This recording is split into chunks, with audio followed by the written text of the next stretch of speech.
The Chicago Bulls rumor mill is honestly starting to get a bit reckless over the last couple of days, mainly because of words from Kendall Gill and also because of some of you Bulls fans. So on today's episode, we're going to talk about facts or cap in regards to Ayo Dosunmu possibly coming back to the Chicago Bulls. Is it realistic? And we're going to talk about the recent Trae Young rumors. We're also going to look at the best free agent centers for the Chicago Bulls now that Tiago Splitter is here, and the Bulls are likely to target a big man either here or in the draft. Plus, we're going to talk about a draft dream scenario. If Darryn Peterson falls to the Bulls at number 4, what are the best picks then at number 15 and number 38? We're going to talk about all that plus more right after this.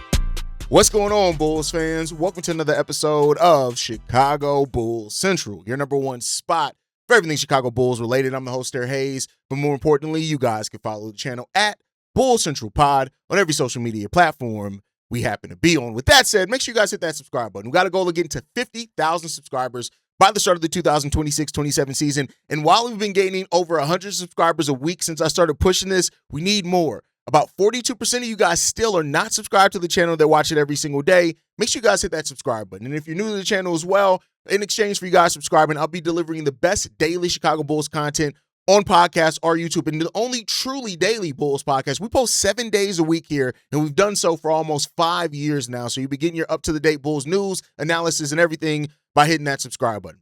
With that said, now let's go ahead and get into the content for today. So I want to start off with playing a game of facts or cap. I think there's two Bulls rumors mainly that I want to focus on at the start of this. We're not going to spend a whole lot of time on it because I think it's pretty straightforward. But Kendall Gill was on the radio yesterday, I believe it was yesterday, and he talked about saying that I talked to Ayo, and Ayo would be open to returning to the Chicago Bulls. And on top of saying wild stuff like the Bulls should draft Darius Acuff at number 4. But with that said, it has already stirred up a large part of the fan base that has been asking the question almost ever since Ayo Dosunmu was traded on if Ayo Dosunmu could return to the Chicago Bulls. Here's the thing. I want to be clear here, right?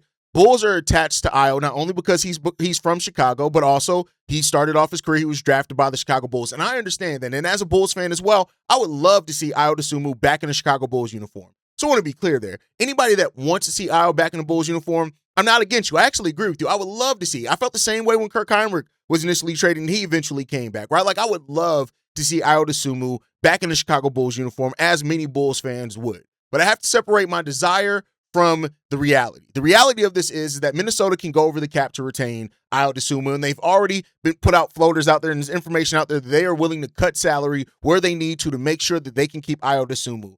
And so Ayo already being on a winning situation and a team that wants to keep him, it already means that that's probably slim to none. Ayo's going to make more with the Minnesota Timberwolves than he would just about any team when it comes down to it. So there you go in regards to that one, right? Like that's the reality of it. Ayo Dosunmu is going to probably stay with the I said Milwaukee Bucks, with the Minnesota Timberwolves, because that's the team that wants to keep him. It's a winning situation. They have Anthony Edwards, and they are a legit contender. They got some things they need to figure out this offseason, but they are a legit contender, and that's just the reality of it. Now, even if Ayo Dosunmu was to hit the open market, now the Bulls would have a chance. The Bulls are one of 3 teams that can offer Ayo Dosunmu real money. The Bulls, the Nets, and the Lakers are the only teams that project to have clean cap space without needing a sign and trade or taking the mid-level exception to be able to sign Ayo Dosunmu to their team. And I would say this, even winning teams and situations have contracts that they can try to dump off if they want to try to keep Ayo. It's very rare that a player leaves a winning situation to go to a team that's clearly in a rebuild. And even with that, I don't know if the Bulls are willing to spend the money that Ayo's probably going to command on the open market too with this playoff run, right? And so like emotionally, I get it. We all want Ayo. Well, most of us want Ayo Dosunmu back. But the roster building reality doesn't necessarily line up as cleanly for Ayo Dosunmu. And yes, we do have a hole at the 2 guard. I know that. I know there's going to be some people responsible. Well, it does fit because we have a hole at the 2.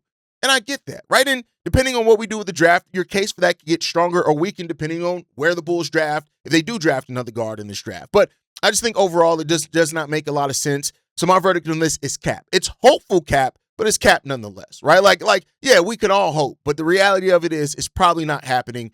It's still cap. Now, the other one, Trae Young. So Trae Young opted out of his contract with the Washington Wizards, a $49 million player option that he had for the 26-27 season. And the thing is, the Bulls are trying to rebuild. Like, fans that are asking for the Bulls to sign Trae Young, I have to really ask this, and I mean this succinctly. What the fuck are y'all smoking? Like real talk. What type of drugs are y'all smoking? So I know to steer clear of it. Because if you think that Trae Young makes sense for this team, let's just go over it, right? Trae needs the ball heavily to maximize his offensive impact. And while, yes, he's always towards the top of the league of assists per game, he is not the type of creator that like a Josh Giddey is, for example. I'm not comparing who's the better player. I'm saying that for the way that they create, Trae Young completes some really good passes. He doesn't create open shots in the same way Josh Giddey gets. And with the way that the Chicago Bulls have players that are going to need to develop how to create their own shot in the half court, having a player like Josh Giddey right now will be much more impactful at point guard than Trae Young, who needs the ball so heavily. And if he's not scoring, he doesn't rebound like Josh Giddey. And while he does he doesn't create the open shots. And we already saw this fail in Atlanta. Like, we saw one team that had a young team that wanted to build a more open system to get everybody involved, and Trae Young didn't fit in that. Why recreate the Trae Young problem here in Chicago for a rebuilding team when you already have an example of how Trae Young actually limited young players in a rebuild? And Josh Giddey, despite fan frustrations with him that fans have, like, he helps organize and create open looks for young players that are still learning to develop and create their own shots, right? The Bulls don't need to jump into another heavy, expensive offensive talent that offers nothing at all on the defensive side of the ball that would then also get paid considerably more than Josh Giddey. Probably double what Josh Giddey's going to get paid at $25 million. So I'm sorry. This is cap. And thank God that this is a lot of cap, because this would ruin a lot. I'm sorry. Some of y'all are too desperate to find a star, and y'all ignore fit or situation for a star. And some of y'all are worse than AK. You are really worse than AK. You spent all these years complaining about Arturas Karnisovas, and now you have become worse than him with your trade ideas. Don't be so desperate. Don't be so thirsty. And that's why being at the ground floor and this taking time, and both Tiago Splitter and Bryson Graham talking about that they are in a rush. This is going to take some time to build because they want to do it the right way. Thank God we have people like that leading this front office, and not some of y'all knee-jerky Bulls fans that would have us right back in a terrible situation. A terrible situation. So I'm glad that one's capped.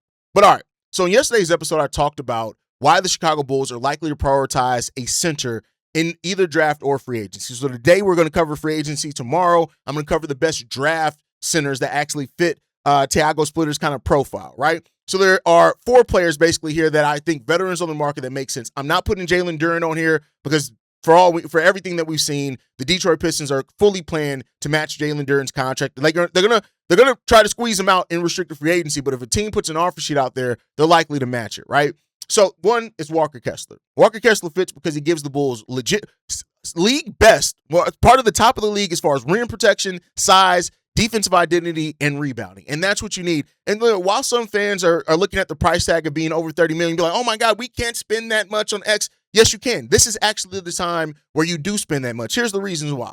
Right, if you sign Walker Kessler to a 3-year deal, it'll put him 1 year after Buzelis needs his contract extension. So that means you'll have 1 year of Modest on his contract extension, and we'll see how much he ends up earning, and Walker Kessler getting paid between $30 and $32 million, right? 1 year of that. And that's all I'd be offering is the 3. Even if you offer the 2, I guess you have 2 years, but I try to get him at 3 years at the money that he wants, right?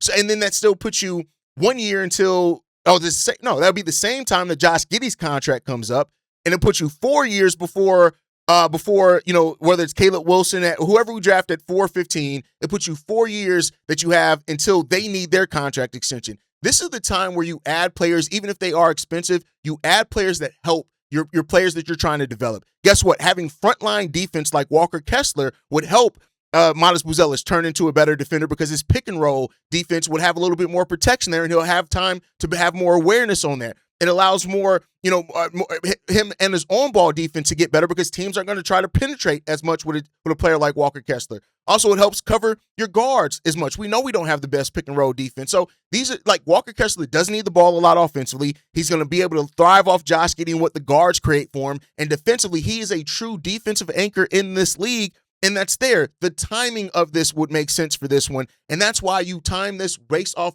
right now is the time to do it. You don't wait. But I've heard so many Bulls fans say, well, you don't want to spend that now. You wait until, yeah. And then at that point, then you're close to the second tax paper and you have to get rid of somebody that you want because you're then flirting with modest needing his extension. If Josh Giddey gets another contract extension here, Noah Essengay, if he ends up earning an extension, you got to think, Mark, think. And so I think that's the part in regard to a shorter 3-year overpay lines up. Even if it's an overpay, the Bulls have nothing but cap flexibility right now. Even if you overpay Walker Kessler, let's say $32 million, guess what? That still leaves you almost $31 million that you can use to take on bad contracts and still stack picks. It still leaves you that. And that's if you don't include another contract to sit out. It's the best of both worlds for the Chicago Bulls. And Walker Kessler, of all these guys, kind of fits the most cleanly other than the next guy I'm going to mention. And that's Isaiah Hartenstein. Now, the reason why Isaiah Hartenstein isn't one on this list, because this comes down to the OKC Thunder opting out of his contract.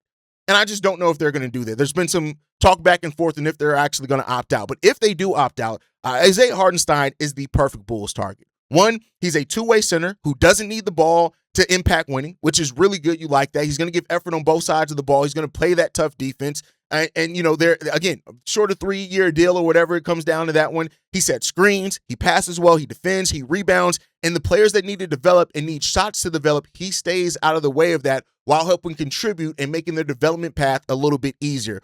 I love Isaiah Hartenstein potentially for this team. It's just that if the OKC Thunder actually allow him to get away. Next up, Mark Williams. Stylistically, probably the best fit. Stylistically, Mark Williams fits everything that you need on the court for a center with Josh Giddey, Buzelis, and even Cam Boozer or Caleb Wilson. He fits into that really well, right? A rim-running, defensive-minded big who sets pick and rolls and has a upside in transition as well. The injury history is what makes him the biggest risk here. I've said many times before, I would not want to bet on Mark Williams to be my center of the future. I trust him to be my center of the now while we're developing that center of the future. And that goes the same for Isaiah and Walker Kessler. My idea is that if you get your next center over their 3-year contract, that next center is able to take over for those guys once their contract is up. But Mark Williams, there is no way that I would want to bet on him to be my center of the future. I think you'd want to carry 3 centers if Mark Williams is your starting center, a really good backup, and then a rookie, for that balance there. And I think that he has the size, he has like the finishing around the rim, the lob threat, all that type of stuff. Mark Williams has a lot of what you want for a center with this team and the ability to play in transition as well. And then lastly, DeAndre Ayton. Now, DeAndre Ayton is talented, he's size, and he has offensive ability. And I won't take that away from him. But DeAndre Ayton is like P. Will. There's so many questions around his motor, his consistency, his love of the game, and that makes him a less appealing option when it comes down to it. Now, playing with Luke and LeBron last year, it seemed like some of that got fixed for him, but playing with Luke and LeBron is a lot different than coming for a rebuilding Bulls team that doesn't yet have stability, that's trying to build that stability. So I would not overpay for a DeAndre Ayton. Now, if he strikes out on every deal in free agency, and then like how DeMar was one year, right, and DeAndre Ayton's just left sitting there like, damn, no team wants me, and the Bulls still have a hole at center, I give DeAndre Ayton a shot, maybe even mid-level exception money, but that's about all I got for you right now, player, and that's about it. So, those are the ones I think to look at the most, are the most realistic options for the Bulls. I know people are going to say, well, what about Robert Williams? Even more injury history than Mark Williams there, so I'm a little bit concerned about that, but maybe I'll cover that on a later date when we get closer to free agency.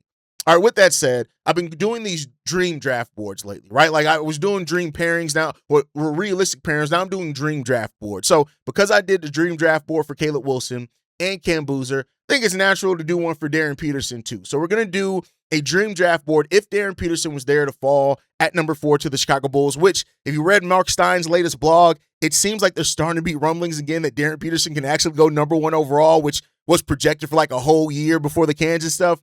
But here's what I'll say. If Darryn Peterson falls at number 4, and we already had a video and we talked about the realistic scenarios in which Darryn Peterson could fall at number 4, because it can happen. There is, I'd say it's probably like a 12% chance that specific scenario happens, but there is a scenario out there in which it can happen. So the dream draft board that I have for Darryn Peterson is Darryn Peterson at 4, Dalen Swain at number 15, and Trayvon Brazile actually at number 38. I think this will give the Bulls a modern, athletic, perimeter kind of fit combination of all things. And so let's talk about it. Darryn Peterson at number 4, you all know. He gives the Bulls something that they just don't have, and that is a go-to true offensive engine scorer. That's it. That's what he can do, and a player that actually gives a damn on the defensive side of the ball. He brings size at the guard. He's athletic scoring to put pressure on there. He's a true three-level scorer, and I say this, the advancements that he has at this age is huge, and there's a reason why for so long Darryn Peterson was projected to be the number one player in this class is because of that. And so when you look for a guy that, again, when things break down and the defense gets tough and you need to go out there and get you a bucket guy, guess what that's Darryn Peterson. He can bring that guy into it. He can score in the offense, drag screen, handoffs, secondary side actions as well. We talked about that Iverson cut. He can live off of that. These are things that Darryn Peterson would give the Bulls a true bucket getter, and that's simply Dalen Swain at pick number 15, a big two-way wing transition force. Now, because this would be us drafting guard at number 4, you still need a long-term forward next to Buzelis. Now, maybe that can be Noah Essengay, but Dalen Swain is a guy that I think has offensive upside. He has size, length, athleticism, rebounding, defensive playmaking, and I do think he has that offensive skill set that you can see him grow some as he goes on into his career. Dalen Swain, especially if he's there at number 15, and he's maybe one of the most realistic options there at number 15, but also he has some scoring ability as well, much like I said with like Caleb Wilson. Like, yeah, Dalen Swain isn't the best shooter, but the fact that he still averaged 17 points per game, was in the top 100 as far as in collegiate basketball for scoring when you look at that, also efficient, 54% from the field, 34% from three last year, taking the most. He had never taken more than 1 3 per game in his 2 prior seasons in college. Last year he took 2.6 and still had a 34% clip, so there's some signs that could work out. Averaged over a steal and a half per game over his collegiate career, a half a block as well, 7.5 rebounds last year also. This is a nice two-way guy that fits the motor there. He screams slap as well for people that need that. And then Trayvon Brazile there at pick number 38. What this gives the Bulls is a legit 4-5 energy piece. And I love that, right? His weak side rim protection is elite. Now, of course, there's some questions there that, is he going to end up being a long-term 4 or 5? But I think in the second round, you could be willing to bet on that. Yes, he's a little bit older in this class at 23, I think, by draft day. But he brings length, the vertical pop, the defensive activity, the transition finishing, and I think enough shooting upside as well that at a second round swing, you can do a lot better than Trayvon Brazile as well. This is a guy that offers so much of this. I think when you look at as well as how this core fits the Bulls, how this class fits the Bulls' current core, I mean, look at it. They're going to need an organizer. They have the organizer in Josh Giddey, right? You have Buzelis and then Dalen Swain, who were projected to be your kind of swing guys there at that forward position, along with Noah Essengay. You still got Jalen Smith here in the building too. I like that part of it. And I just think that these 3 players as well just bring a lot of tons of upside that you need. You got guys that can run the floor. When you look at the 3 of them, you got guys that can run the floor. You got length. You got transition scoring. You got all of that stuff. And Josh Giddey, Darryn Peterson backcourt, you give Josh Giddey as the organizer of the offense, Darryn Peterson as the scorer and secondary ball handler when Josh needs to sit, that he can still do some of that. Dalen Swain as your wing athlete to go along with Modest, who's also that. And then you have Trayvon Brazile that can develop, and you can see he's that athletic big that can provide some spacing, and that could end up being a long-term center. He could end up being a long-term 4. I'm not mad at that, right? I think also Noah Essengay and Leonard Miller fit into that forward rotation as well, where you have a really good rotation of forwards that all kind of balance each other out because they do different things and have different strengths. That's the thing that you like about it, right? The length, the athleticism of Trayvon Brazile is huge. Now, there are some concerns about this. Number one, Darryn Peterson, his playmaking comes and goes, right? But again, with Josh Giddey being there as a primary playmaker, you may not be worried about that as much. You have the scoring upside of Darryn Peterson that you can allow to come. He's really good there, and I think that's a good thing, which is with his ability to score. And Dalen Swain's jumper, if that jumper never works out, how much of an impact is Dalen Swain, and how much more important is Buzelis' shooting ability at that point in time? And that's what you have to ask in regards to that. Now, Swain and Modest, I do think they have that versatile. They can both can either play the 3 or the 4 in certain matchups. You got Jalen Smith to balance it out there as the 4 or 2, and Noah Essengay, who you're also going to be trying to develop, right? So I think that. But if Dalen Swain could become a 36 to 38% NBA shooter, the spacing gets even more better in regards to that one. And then, of course, for Trayvon Brazile is that he's older. The 23-year-old on draft night, he's going to be on draft night. It's a little bit older. But at pick number 38, I'm willing to do that. Again, like I said with even Yaxel Lindenberg, we got to stop acting like because you're 23 means like you're going to have a 5-year NBA career.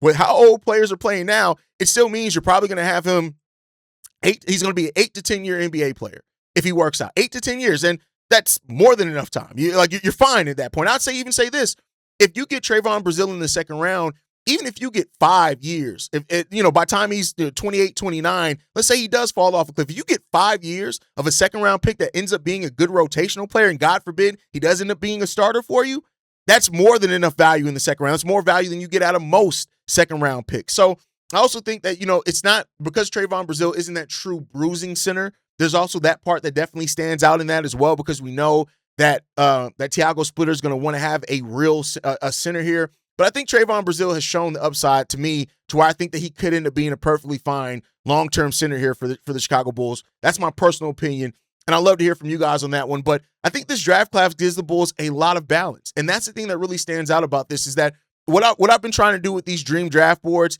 is that you get balance. You get a real scoring engine in Darryn Peterson. You get a two-way wing, right, in Dalen Swain, and you get a long, athletic front court defender that can play that power forward or center position. Darryn Peterson, Dalen Swain, Trayvon Brazile would be the Bulls drafting a modern identity on each spot that they would bring. Peterson gives the Bulls a true number one scoring option, and that we have lacked for years. Dalen Swain gives them a big wing that fits the slat profile, but also fits in with the style. And then Trayvon Brazile is the upside pick that still has a really high defensive upside, even as a second round pick. His weak side defense, the vertical pop that he has, the way that he can live in transition on this team, all really does stand out. It doesn't necessarily give you a flat out answer to the center position, but it does give you Tiago Splitter, a guy that he can look at, mold, and see if he can develop into that center of the future and still sign a veteran if while you develop that guy as well. So I think this is a really balanced draft class, but let me know what you guys think and fill on it down below. But that's going to do it for today's episode of Chicago Bulls Central, man. Listen, I would assume we'll talk. I know it gets a lot of Bulls fans excited, and I understand that I'm right there with you. But the Trae Young conversation has to stop. Y'all got to stop being so damn thirsty in regards to it. And I want to hear from you guys. Out of the free agent centers that I listed, who would be your favorite? Walker Kessler, Isaiah Hartenstein, Mark Williams, or DeAndre Ayton? And then more importantly, if somehow Darryn Peterson does fall to number 4 for the Chicago Bulls, how quickly are you running to the podium? That's my thoughts. Make sure you guys drop your thoughts down below. Hit that like button, subscribe to the channel, hit that notification bell so you never miss an episode or an upload. You can follow us at Bulls Central Pod on every social media platform. You can send us any feedback, questions, comments, concerns, bullscentralpod@gmail.com. And lastly, if you want to leave a text message and our voicemail for the mailbag, the number to do so, 773-270-2799. We are the number one spot for everything Chicago Bulls related, but that is thanks to you, lovely and beautiful people. And like I like to end every episode on, go Bulls. Love you guys. See you right if you can, y'all. Peace. This has been a presentation